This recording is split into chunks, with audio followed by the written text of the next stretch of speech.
Pemirsa, Anda kembali menyaksikan Kominfo Newsroom. Pemirsa, kantor staf Presiden memberikan dukungan penuh terhadap rencana pembangunan infrastruktur perbatasan di Kabupaten Maluku Barat Daya, Provinsi Maluku. Hal ini tentu sebagai bukti negara hadir dalam pembangunan infrastruktur yang dapat menjadi modal utama untuk mencapai kesejahteraan masyarakat di wilayah perbatasan. Lantas seperti apa perkembangan pembangunan tersebut? Kami sudah terhubung bersama dengan Bapak Deputi 1 Kepala Staf Kepresidenan, Bapak Febri Calvin Tete Lepta. Kita sapa terlebih dahulu pemirsa. Selamat malam Pak Febri. Selamat malam Bilkis, selamat malam pemirsa. Kabar baik Pak Febri hari ini? Kabar baik, sehat ya, sama-sama sehat. Alhamdulillah. Baik, Pak Febri berbicara mengenai pembangunan baik infrastruktur dan yang lainnya yang ada di Kabupaten Maluku Barat Daya ini dalam membangun wilayah timur Indonesia khususnya di Maluku Barat Daya. Apa yang menjadi perhatian dari Deputi 1 KSP Pak Febri? Ya, terima kasih Mbak Bilkis, pertanyaan yang sangat mendasar. Yang pertama adalah kami tetap berada dalam posisi untuk tetap melihat arahan Presiden bahwa dalam kebijakan Presiden Joko Widodo dalam pemerintahannya bahwa membangun itu berubah paradigmanya dari Jawa sentris menjadi Indonesia sentris. Dan yang paling penting adalah bahwa pembangunan itu harus masif dan merata di seluruh lapisan dan wilayah Indonesia, terutama di daerah-daerah terpencil, daerah-daerah terdepan, dan daerah-daerah terluar. Nah, dalam konteks itu maka kita melihat pentingnya posisi Provinsi Maluku sebagai daerah kepulauan, di mana data mencatat bahwa Maluku adalah provinsi nomor 4 termiskin di Indonesia, dengan pertumbuhan ekonomi pada urutan ke-17 dan IPM, Indeks Pembangunan Manusia, itu urutan ke-26 di Indonesia. Nah, kami juga melihat bahwa berdasarkan Perpres 63 tahun 2020, saat ini masih ada 6 kabupaten di Maluku yang pertumbuhannya masih tertinggal, yaitu di Buru Selatan, Kepulauan Tanimbar, Kepulauan Aru, SBB, SBT, dan MBD. Nah, kami melihat bahwa dari catatan di atas ditambah lagi dengan catatan yang sangat serius dari Bappenas bahwa ada 3 pilar menjadi akar masalah dari Maluku tertinggal, yaitu yang pertama adalah sarana dan prasarana, aksesibilitas, dan sumber daya manusia. Nah, dalam konteks itu maka kami secara serius dari Kedeputian 1 yang membidangi infrastruktur, energi, investasi, kemaritiman dan kelautan maupun kehutanan melakukan kunjungan di pulau-pulau terluar di Maluku Barat Daya, baik di Samlaki, baik itu di Kepulauan Babar dan di Moa, di mana kami juga melewati perjalanan yang panjang. Kami melihat beberapa infrastruktur yang ada di sana.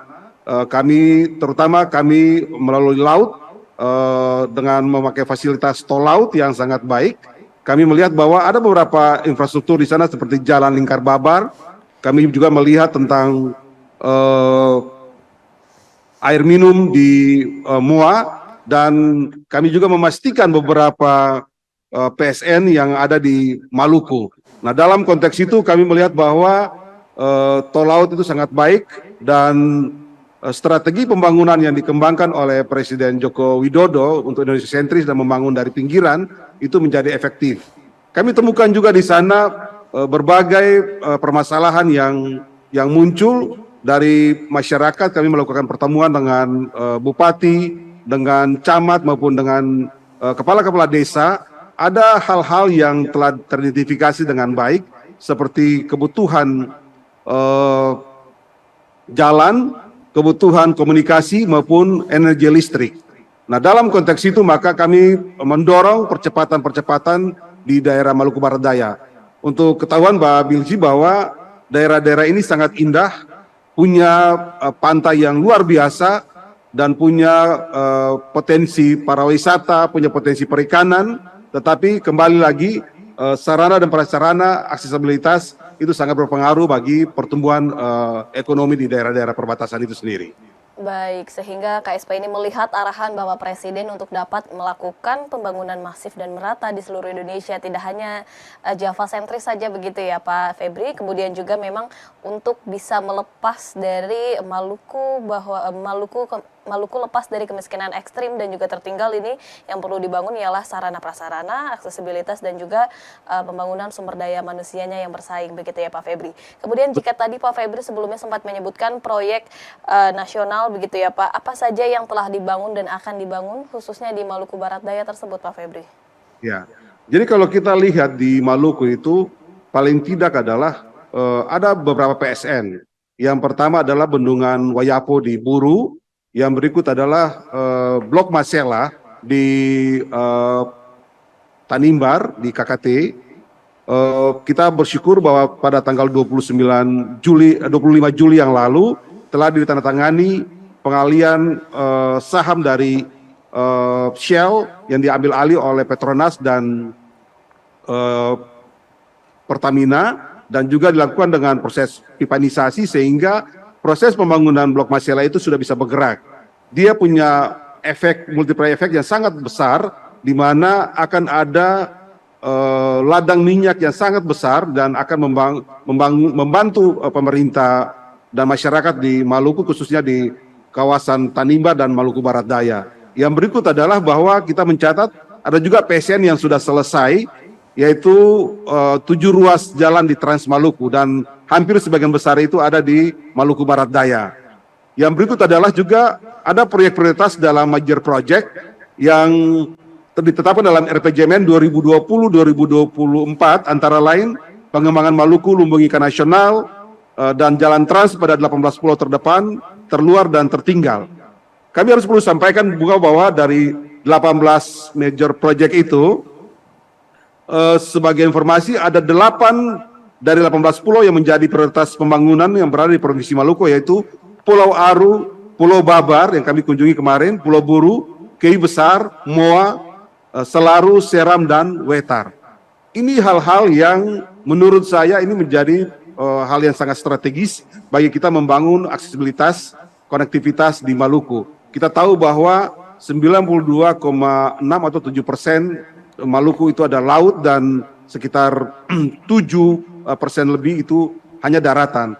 Oleh sebab itu konektivitas laut, dalam hal ini tol laut, itu menjadi hal yang sangat penting. Catatan kami adalah bahwa potensi-potensi kelautan, potensi-potensi perikanan, potensi-potensi alam, sumber daya alam yang ada di Maluku, itu hendaknya dimanfaatkan dengan baik dengan keberadaan tol laut. Kami juga mencatat bahwa ada satu Pulau Damer yang kami singgahin, itu kami kurang lebih dari Somlaki, kami punya perjalanan Jakarta Ambon terbang ke Somlaki 1 jam sekitar 20 menit. Kami dari Somlaki kami naik kapal tol laut kurang lebih 8-9 jam, kita tiba di Babar di Kroing, dan kami melakukan monitoring di daerah Babar itu untuk lingkar Babar, jalan lingkar Babar. Kami temukan bahwa masalah di situ adalah listrik untuk 24 jam. Jadi ini penting sekali, kami langsung kontak dengan GM PLN Maluku Utara maupun dengan Direktur Distribusi dari PLN untuk bagaimana memperhatikan daerah-daerah di Kepulauan Maluku Barat Daya. Selain itu, kami sementara mendorong mudah-mudahan di bulan Desember ini akan terjadi kontrak dengan PLN dengan proses penyediaan listrik desa, LISDES, di mana daerah-daerah yang belum terlistriki itu bisa memanfaatkan PLTS dengan tenaga baterai. Ini kami dorong percepatan. Kami juga ketika sampai di Pulau Pulau Damer, itu baru aja minggu yang lalu listrik sudah menyala, walaupun masih 6 jam, tapi paling tidak itu sudah ada listrik di Pulau Damer. Kami juga tiba di Pulau Luang Sermatang, Desa Lelang. Kita melihat tentang bagaimana potensi ikan di sana sangat baik, tetapi kembali lagi aksesibilitas dan transportasi menjadi hal yang sangat serius. Mungkin ke depan kita akan dorong supaya percepatan pembangunan bandara di Pulau Babar, sehingga orang tidak lagi terjebak dengan transportasi laut yang sangat sulit karena musim ombak. Mungkin sekarang dari Oktober sampai dengan awal Desember masih tenang, tetapi ketika masuk minggu ketiga Desember sampai dengan bulan Maret itu ombaknya bisa sampai 4 meter, bisa 5 meter, dan menjadi masalah yang sangat serius bagi transportasi masyarakat. Kita melihat bahwa anatomi pelabuhan laut di pulau-pulau terluar di Maluku sana itu adalah ada di bagian timur dan ada di bagian barat dari sebuah pulau. Jika musim timur maka pelabuhan di sisi barat itu yang dipakai. Jika musim barat, ombak di musim barat, maka pelabuhan di bagian timur yang terpakai. Tetapi persoalannya adalah bahwa konektivitas antar titik pelabuhan A ke pelabuhan B dari timur ke barat atau barat ke timur itu yang menjadi persoalan. Sehingga kita mendorong Kementerian PUPR, juga kita mendorong terutama kepada pemerintah Kabupaten Maluku Barat Daya agar memanfaatkan kemudahan yang dalam Impres nomor 3 tahun 2023 tentang jalan impres daerah. Nah, itu dipakai dengan maksimal sehingga jika terjadi hambatan dengan status jalan, maka jalan impres daerah itu bisa dipakai sebagai fasilitas yang sangat baik untuk membangun konektivitas di pulau-pulau terluar itu sendiri. Baik, beragam proyek strategis nasional ini terus digencarkan oleh pemerintah, dalam hal ini juga kantor staf kepresidenan bersama dengan kementerian lembaga pusat begitu ya Pak, untuk terus menggalakkan prioritas pembangunan, diantaranya ialah untuk membangun konektivitas serta transportasi agar perekonomian di Maluku ini pun juga dapat dikembangkan dan dapat terangkat begitu Pak. Kemudian setelah kemarin kunjungan Bapak ke Kepulauan Babar begitu ya Pak, mungkin ada dari masyarakat yang menyatakan kekurangan apa atau ada yang menyampaikan sesuatu begitu Pak? Ya, jadi sebetulnya mereka merindukan sebuah perubahan yang sangat besar. Karena apa? Karena mereka punya potensi kelautan yang baik, mereka punya potensi perkebunan kopra atau kelapa yang baik, mereka juga punya potensi pariwisata yang sangat baik dan pantai-pantai yang sangat indah, pasir putih yang baik. Mereka membutuhkan transportasi udara. Itu dalam dialog kami, sehingga Pulau Babar itu bisa mendapatkan transportasi udara. Kami nanti akan dorong ke Kementerian Perhubungan. Kalau tidak salah kami pernah memimpin rapat dengan Kementerian Perhubungan dan sudah sampai di tingkat FS studinya, dan kami berharap bahwa di tahun 2024 bisa ditingkatkan dalam proses konstruksi. Yang berikut adalah mereka punya kerinduan untuk listrik harus 24 jam. Ini penting sekali, energi listrik tidak sekedar menerangi rumah, tetapi juga mereka punya kebutuhan-kebutuhan setiap hari itu bisa ditingkatkan dengan baik sehingga pertumbuhan ekonomi semakin baik. Mungkin ada cold store untuk mereka punya perikanan. Yang berikut adalah masalah yang kami serius, yang kami dapati dalam perjalanan kami selama 29 jam di laut, itu adalah komunikasi. Ini kita penting sekali bahwa hampir sangat sulit kita berkomunikasi dengan luar karena jaringan komunikasi sangat parah, dan ini membuat kita harus mendorong Kementerian Kominfo untuk bersama-sama mendorong agar BTS-BTS yang telah dibangun itu harus mempunyai signal. Karena apa?